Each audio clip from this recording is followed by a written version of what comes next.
It was when I left Ireland that when I moved to the UK specifically, that I realised, like, how Irish I was and, like, how culturally Irish I was. And I guess, like, how much the lens through which I saw the world, you know, was kind of, like, rooted in my Irishness. And I was just like, fuck, like, how do I reconcile this?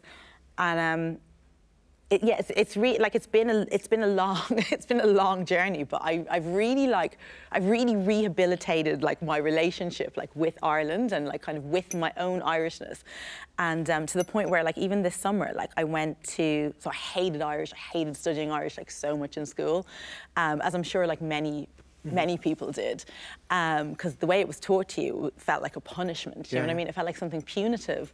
But then on top of that, I was just always being told, well, you're not really Irish.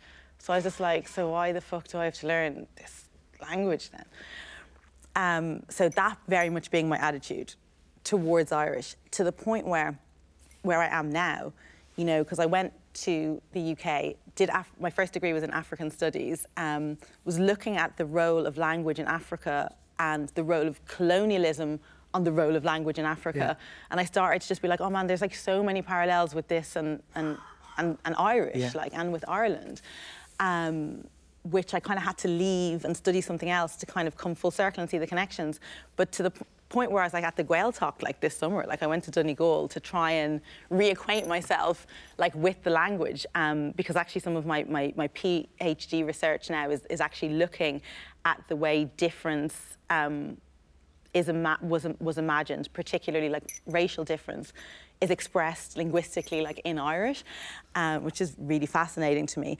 But yeah, I feel like I've come so full circle with my kind of relationship to this country and to being Irish. Wow, that's fascinating, the idea of that.